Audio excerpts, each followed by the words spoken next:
अच्छा, तो भाई लास्ट क्लास में हम लोगों ने देखा कि भाई अक्रूड एंड प्रीपेड क्या होता है। अक्रूड एक्सपेंस या प्रीपेड इनकम या अक्रूड इनकम या फिर प्रीपेड एक्सपेंस जो होता है वो हम लोगों ने देखा कि भाई इसका अकाउंट किस तरह बनता है। अगर एक्सपेंस है या इनकम है उसका अकाउंट किस तरह बनेगा ये हम लोगों ने देखा। फिर इनकी रिकॉर्डिंग किस तरह होती है, चीज़ें हम लोगों ने पढ़ी। फिर क्या किस तरह कहाँ पे रिकॉर्ड होता है, ये सारी चीज़ें हम लोगों ने देखी। आज हम देखेंगे कि भाई क्या देखेंगे। आज हम देखेंगे कि हमारे पास बैड डेट और प्रोविजन फॉर डाउटफुल डेट क्या चीज़ है भाई। क्या देखेंगे भैया? आज हम देखेंगे कि bad debt and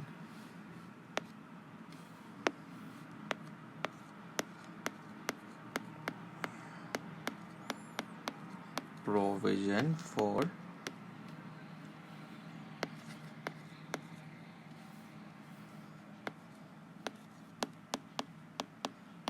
doubtful debt.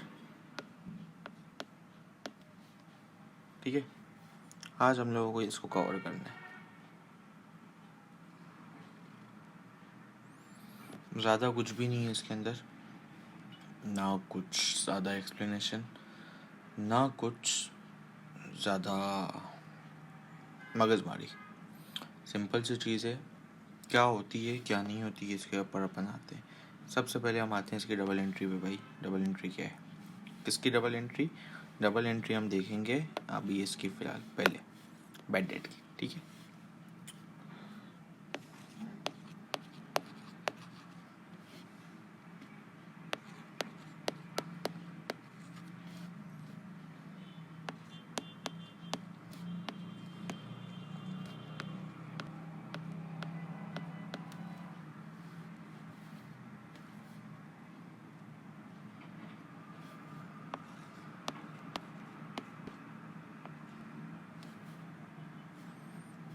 हम लोगों को देखनी है double entry for bad debt क्या होती है। एक साइड हम बनाते हैं डेबिट की, ठीक है, दूसरी साइड हम बनाते हैं क्रेडिट की। अब हमें लिखना है कि भाई क्या होती है। अब जब भी बैड डेट हुआ, बैड डेट रिकॉर्ड हुआ, तो कस्टमर हमारे पास से एक लाइबिलिटी था पहले, यानी कि रिसीवेबल था हमारा, हमें मिलने थे उससे पैसे। अब जब भी ये हुआ, ठीक है, बैड डेट हुआ, तो कस्टमर के अकाउंट में हम जब कस्टमर का अकाउंट बनाएंगे तो भाई उस अकाउंट में कस्टमर के पास से कस्टमर हो जाएगा डेबिट। जब कस्टमर यहाँ अकाउंट में डेबिट हो रहा है, यानी कि बैड डेट के अकाउंट में कस्टमर क्रेडिट हो जाएगा। ये बात तो समझ आती है अपने को। तो यहाँ पे पहले हम लिख देते हैं कस्टमर, ठीक है, क्रेडिट। अब जब कस्टमर क्रेडिट हो रहा है तो कुछ डेबिट भी तो होगा ना यार। डेबिट क्या हो रहा है?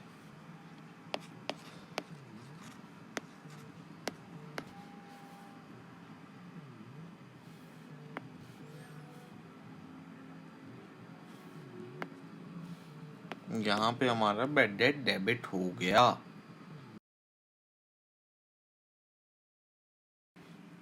अब यहाँ हम लोगों ने इसकी डबल एंट्री जो देख ली कि भाई बैड डेट के अकाउंट में कस्टमर डेबिट पे आ रहे हैं, ठीक है। अब इसको हम रिकॉर्ड भी तो करेंगे ना। अब किस तरह रिकॉर्ड करेंगे ये देखते हैं, ठीक है। हम लोगों ने बनाया बैड डेट का टी अकाउंट। टी अकाउंट बनाने के बाद लेट्स से एक कस्टमर है हमारे पास, कस्टमर ए, और दूसरा है कस्टमर बी, ठीक है। दोनों कस्टमर हो गए बैड डेट, खत्म। तो हम लोगों ने बैड डेट के अकाउंट में डेबिट साइड पे रिकॉर्ड कर दिया। अब डेबिट साइड पे रिकॉर्ड कर दिया, लेकिन लेकिन लेकिन हम लोगों को क्रेडिट साइड पे भी तो कुछ करना है ना, जिसके थ्रू बैलेंस हमारा दोनों साइडें बैलेंस हो जाए, क्योंकि बैलेंस करना पड़ता है दोनों साइड्स को। अब किस तरह बैलेंस करेंगे भाई?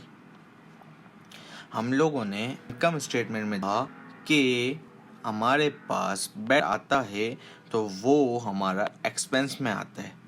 ये चीज़ हम लोगों ने देख ली। तो भाई जब हम लोगों ने ये देख लिया कि वो हमारे पास एक्सपेंस में रिकॉर्ड किया जाता है, इट मीन्स कि हम लोगों को इस चीज़ का, इन दो कस्टमर जो बैड डेट हो गए, इनका टोटल हम लोगों को लिखना है इनकम स्टेटमेंट में। हमेशा याद रखो, बैड डेट का balance brought down, balance credit down नहीं होता। जो होगा इनकम स्टेटमेंट में होगा, आज होगा कल इसकी बात नहीं होगी। इनकम स्टेटमेंट में हम लोगों ने रिकॉर्ड किया,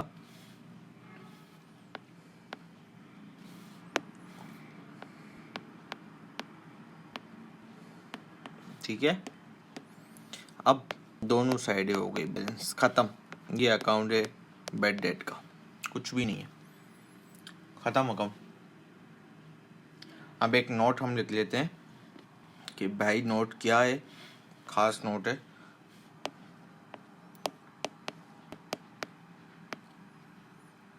नोट क्या है भाई? नोट कुछ यूं है कि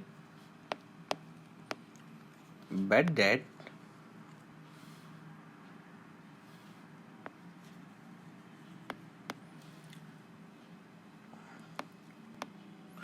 इज एन एक्सपेंस। ये हम लोगों ने अभी इनकम स्टेटमेंट में दिखाया, मैंने आपको। ये है एक एक्सपेंस। सो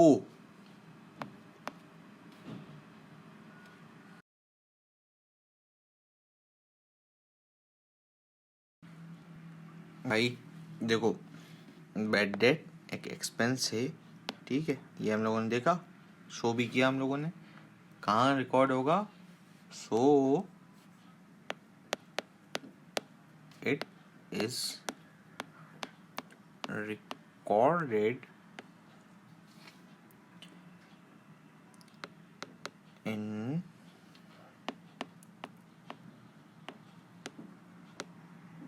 income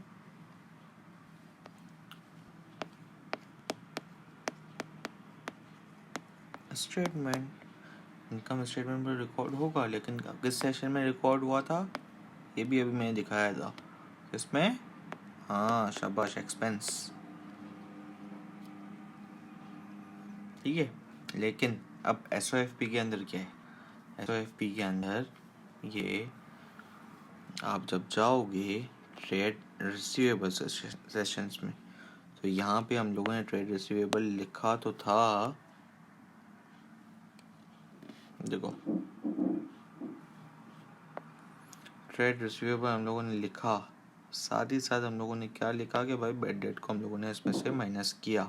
इसका मतलब है कि ट्रेड रिसीवेबल के सेशंस में से ये बैड डेट में से माइनस हो, मतलब ट्रेड रिसीवेबल में से बैड डेट माइनस होता है। ये हम लोगों ने देखा, ठीक है।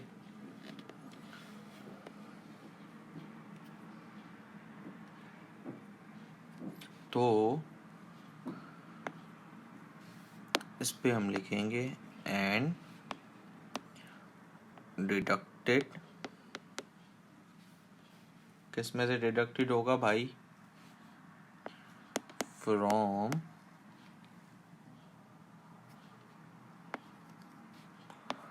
Trade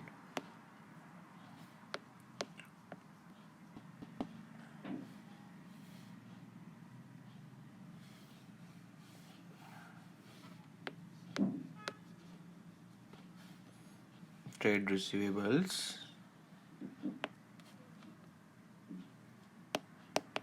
in SOFP। खत्म। ये है भाई बैड डेट का कुछ, ठीक है। बैड डेट तो हो गया। अब बैड डेट के बाद हम लोगों को क्या करना है भाई? हम लोगों को करना है इसको, क्या है? प्रोविजन फॉर डाउटफुल डेट, ठीक है। अब इसको पहले हम ये देखते हैं कि भाई इसको कैलकुलेट कैसे करते हैं। सही,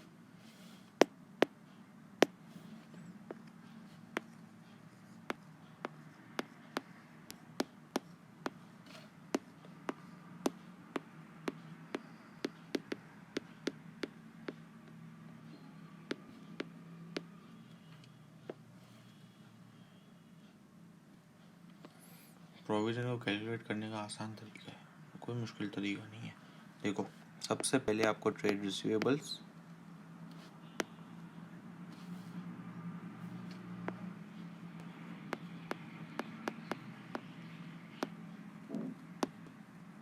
सही है, ट्रेड रिसीवेबल की वैल्यू, ठीक है, इसके अंदर से लेस करना है क्या, इसके अंदर से आपको लेस करना है ये जो आपने ये निकाला था बैड डेट, ये वैल्यू, ठीक है, लेस बैड डेट।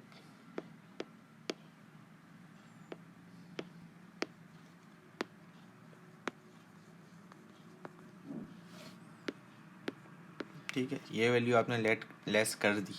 अब इसको लेस करने से आपके पास क्या आ गया, नेट रिसीवेबल्स, क्या आ गया, नेट रिसीवेबल्स,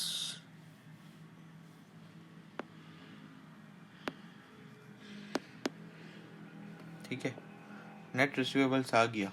अब क्वेश्चन के अंदर आपको दी हुई होगी परसेंटेज कि भाई इस साल इतनी परसेंटेज है, लेट्स से 5% है, तो हम लोगों को परसेंटेज से मल्टीप्लाई कर देना है, ठीक है। परसेंटेज किसकी परसेंटेज है,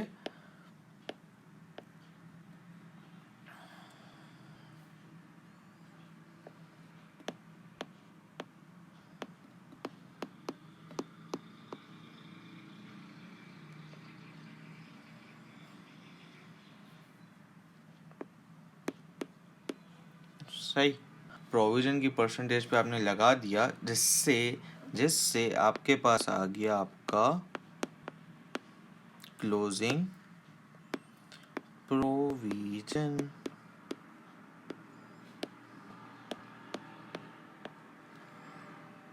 हो गया, ठीक है, ये तो हो गया। अब प्रोविजन का अकाउंट भी तो बनेगा। प्रोविजन का अकाउंट किस तरह बनेगा, कोई ऐसी चीज़ नहीं है इसके अंदर भी, ठीक है। पहले आप देख लो क्या चीज़ है।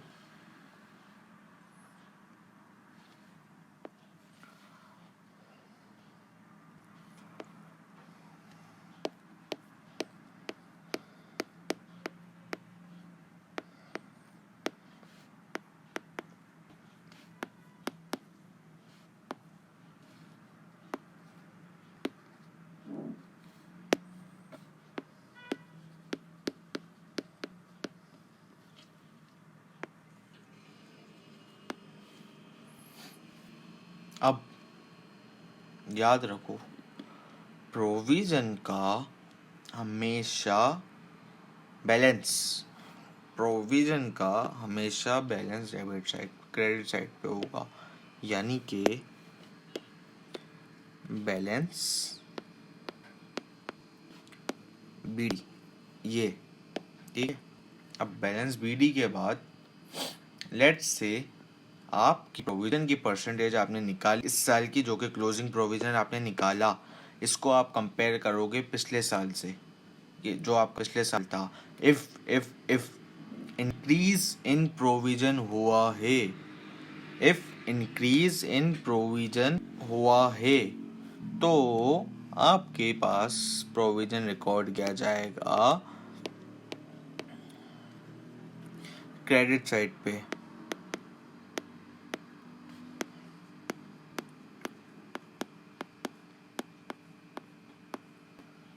ठीक है, ये है। लेकिन अगर आपका इस साल का पिछले साल से कम रिकॉर्ड आया है प्रोविजन, तो भाई डिक्रीज इन प्रोविजन हुआ, यानी कि आपके लिए एक इनकम हुई, तो ये रिकॉर्ड की जाएगी प्रोविजन के अकाउंट में डेबिट साइड पे।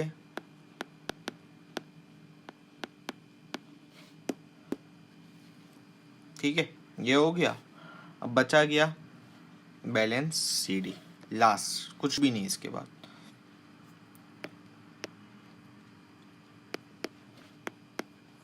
बैलेंस जब बीडी उधर है तो सीडी इधर आएगा, दोनों को आप बैलेंस करो।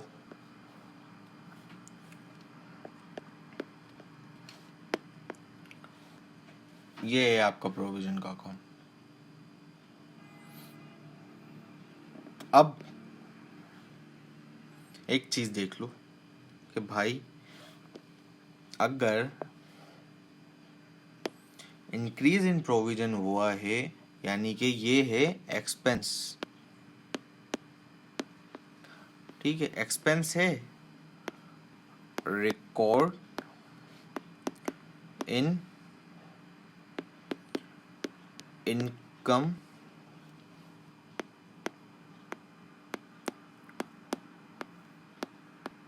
स्टेटमेंट एज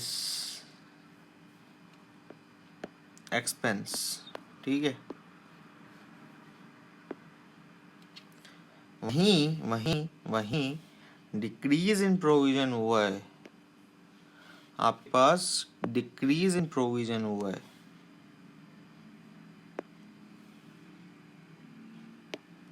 ठीक है, तो भाई ये है आपके पास अदर इनकम। हमेशा याद रखो, ये है आपकी इनकम। ठीक है,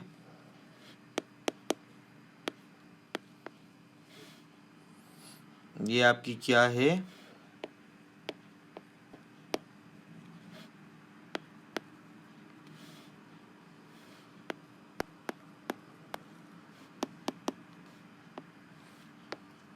इनकम स्टेटमेंट में फिर ये रिकॉर्ड होगी एस अदर। ठीक है, ये चीज़ है। अब एक छोटा सा नोट हम लिखते हैं। क्या नोट है भाई?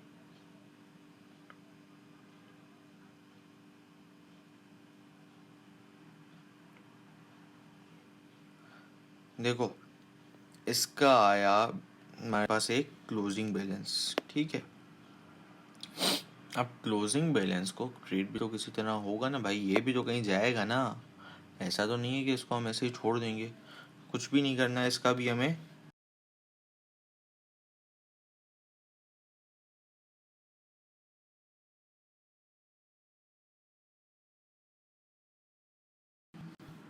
अब एक छोटा सा नोट जो हम लोगों को लिखना है भाई, इम्पोर्टेंट है लिखने।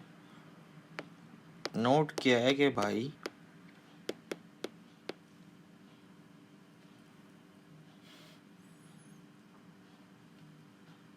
नोट ये है, दी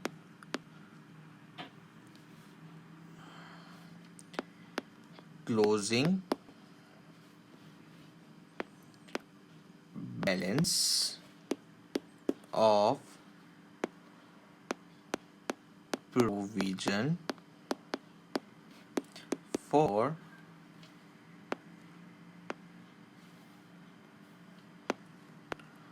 doubtful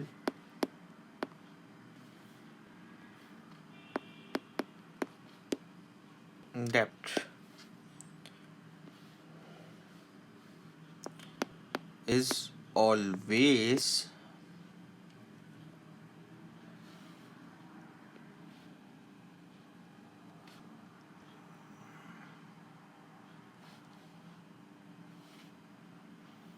subtracted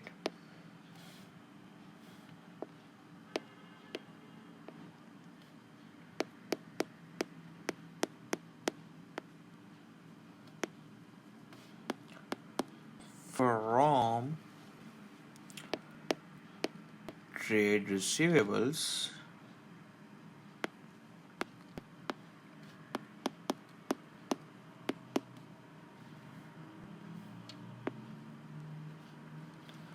in balance sheet बोलो या SOFP बोलो,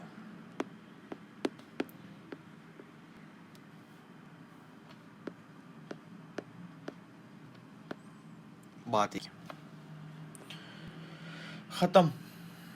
ये है भाई टोटल बेड डेट आपका और प्रोविजन फॉर डाउटफुल डेट, यही था।